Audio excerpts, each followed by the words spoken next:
Less than 90 percentile is nothing in Maharashtra B.Ed CET examination. Yes भाई, अगर आपको top 3 top 5 में जाना है, BTC में जाना है, सेंट जेवियर में जाना है, बाकी के कॉलेज में, तो 99 के ऊपर अपने को फोड़ना पड़ेगा। जितने लोग रैंडमली प्रिपरेशन कर रहे हो, ओल्ड पैटर्न से प्रिपरेशन कर रहे हो, तो भाई दिक्कत होने वाली है परसेंटाइल लाने में। सो थोड़ा स्मार्टली या टॉपर के माइंडसेट के साथ प्रिपरेशन करना है, टॉपर वाली स्ट्रैटेजी के साथ प्रिपरेशन करनी है। CET के अंदर कुछ चेंजेस है जो बहुत सारे स्टूडेंट को नहीं पता है। All these pointers I will be discussing in this video. तो इतने लोग 27 का CET B.Ed CET या 28 का B.Ed CET टारगेट कर रहे हो, फटाफट अपनी पढ़ाई चालू करो और जो पॉइंटर्स मैं डिस्कस करूंगा उसको स्ट्रिक्टली फॉलो करना है। प्रिपरेशन के लिए मैनुअल की बैच हमने ऑलरेडी लॉन्च कर दिया हुआ है, 27 की batch and dedicated batch for the 28 examination. Link सबका हमने डिस्क्रिप्शन में दिया हुआ है, काइंडली चेक द डिस्क्रिप्शन और else you can contact our team on the given number. So before we discuss ahead, game changer section आपके B.Ed CET exam में होने वाला है। एक तो GK, दूसरा है आपको ELCT जो लिखते हैं इंग्लिश मीडियम कॉलेज के लिए, English.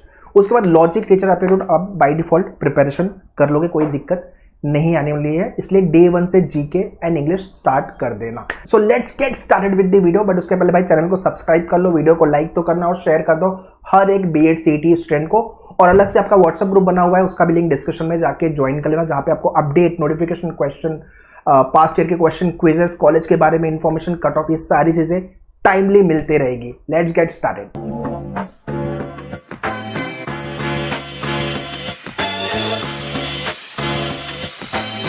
So majorly 5 pointers I will be discussing in this video, जो बहुत सारे लोगों को पता नहीं है, तो आपको ये चीज पता होनी चाहिए। स्मार्ट प्रिपरेशन अपने को करनी पड़ेगी बिकॉज काफी कुछ चीजें चेंज हो रही है और हुई है रिसेंट एग्जाम में।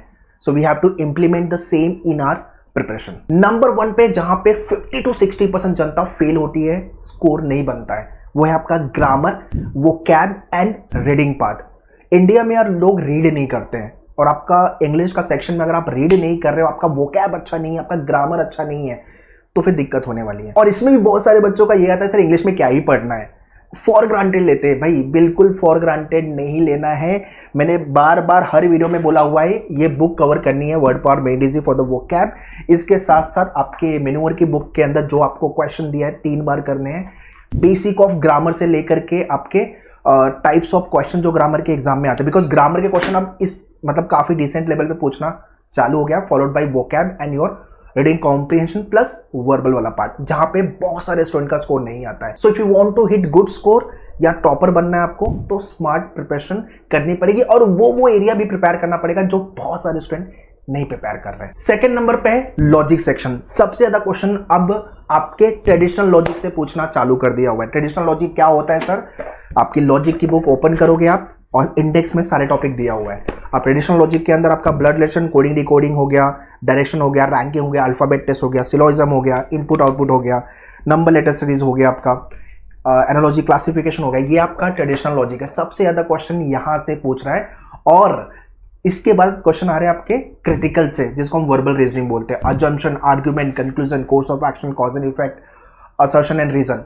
तो भाई ये 2 एरिया पे तो आपको डे 1 से प्रिपरेशन करनी है। तो अगर आपको वेटेज नहीं पता, तो सबसे ज्यादा क्वेश्चन आपके बनेंगे ट्रेडिशनल लॉजिक से, फॉलोड बाय योर क्रिटिकल। तो भाई 50 क्वेश्चन दिया हुआ है, 3 से 4 बार प्रैक्टिस करके लेना है। और लॉजिक में स्कोर नहीं बनेगा तो कहां पे स्कोर बनाएगा? तो अपने को लॉजिक में तो फोड़ना है, मतलब आउट ऑफ लाना है। इस माइंडसेट के साथ प्रिपरेशन करनी है। और क्रिटिकल का लेक्चर तो मैं ही लेता हूं, ताकि आपको बोर भी लगे तो बोर नहीं होगा। इस तरह से आई टेक द लेक्चर कि यार, बिकॉज बहुत सारे बच्चे छोड़ देते हैं यार क्रिटिकल, तो I don't want if you are manual student तो आप ये मिस करो। थर्ड नंबर पे आता है new question type, flavour of the question and difficulty level.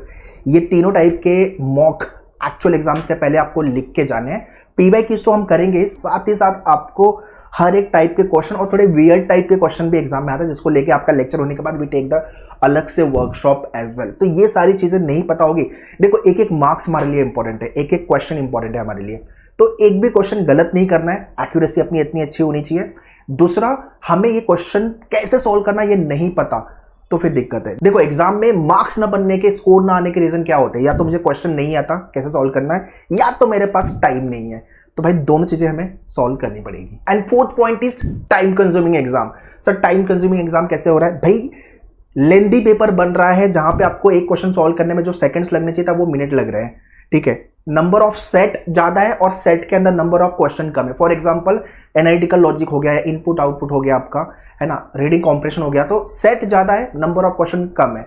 जब सेट ज्यादा होते हैं तो उसमें क्या प्रॉब्लम आती है कि आपको पूरा डेटा रीड करना है, टाइम लगेगा, और नंबर ऑफ क्वेश्चन अगर ज्यादा हो गए तो मार्क्स बराबर अपने मार्क्स बनेंगे। बट अगर नंबर ऑफ क्वेश्चन कम है तो तेरा टाइम तो उतना ही लगने वाला है, और क्वेश्चन सॉल्व करने के लिए जो उसमें क्वेश्चन दिया हुआ सेट में वो कम है, तो बाय डिफॉल्ट आपका पेपर लेंदी हो गया। तो यहाँ पे भी आपको स्मार्टली प्ले करना है, पहले सेट देखना होता है भाई, और सेट के अंदर कितने क्वेश्चन होंगे फिर अपने को सॉल्व करना। बाय द वे ये सारी चीज़ें मॉक स्ट्रैटेजी में मैं डिस्कस करता हूँ, आफ्टर योर लेक्चर आपकी पूरी पढ़ाई हो जाएगी, एग्जाम के पहले इस पर आप डिस्कस करते हैं। बट जितना जल्दी ये सब चीज़ों को एडॉप्ट करोगे उतना बेटर होगा। और इसका बेस्ट पार्ट ये होता है कि आप एक टॉपर की तरह सोचते हो, आप एक रैंकर की तरह सोचते हो, और यही चीज़ें हमें इंप्लीमेंट करनी है अपनी पढ़ाई में। And the last point is time management. एक तो होता है प्रिपरेशन वाइज टाइम मैनेजमेंट, दूसरा एग्जाम के अंदर time management. So preparation wise weekday and weekend में अपना टाइम आप डिवाइड कर लो। सो हर किसी के लिए टाइम कैसे मैनेज करना वो वेरी करेगा, तो ये मैं आप में छोड़ता हूँ। वीकडे में morning, afternoon, evening, late evening देख लो क्या क्या टाइम आप सेव कर सकते हो, कैसे प्रिपरेशन कर सकते हो। वीकेंड में हम थोड़ा ज़्यादा टाइम दे सकते हैं, ऑब्वियसली सैटरडे संडे 5-6 घंटे अगर दे सकते हो तो और अच्छी बात है, और वीकडे में 2-3 घंटे अगर आप निकाल सकते हो प्रिपरेशन के लिए, बढ़िया है, ठीक है। आई एम श्योर आपके पास मेनूर की सेट ऑफ बुक्स होगी, अगर नहीं है तो ये सेट ऑफ बुक्स ले लो and kick start your preparation. भाई स्मार्टली प्रिपरेशन करना है, टॉपर वाले माइंडसेट के साथ प्रिपरेशन करना है, बिकॉज कंपटीशन ज़्यादा है, टॉप कॉलेजेस में जाना है तो फोड़ना तो पड़ेगा, ठीक है। एंड जितने लोग ने पढ़ाई अभी तक चालू नहीं किया हुआ है, you can contact our team on the given number to join the batches. तो 27 की तो बैच स्टार्ट हुई है, साथ ही साथ हमने 28 की भी बैच स्टार्ट कर दी है। So any of your friend, relative, cousin, those who want to target 27 और 28 examination, you can share the batch details to all the aspirant. Site details मैंने डिस्क्रिप्शन में दिया हुआ है, kindly check the description. For any doubt, any question, do post in the comment section, और अलग से WhatsApp group जाके join कर लेना भाई, वहां पे भी आपको अपडेट इन्फॉर्मेशन टाइमली मिलते रहेंगे। और विदाउट फेल चैनल को सब्सक्राइब करके ले लो, सो दैट आगे जितने भी वीडियो आएंगे वो आप मिस नहीं करोगे। All the best, thank you.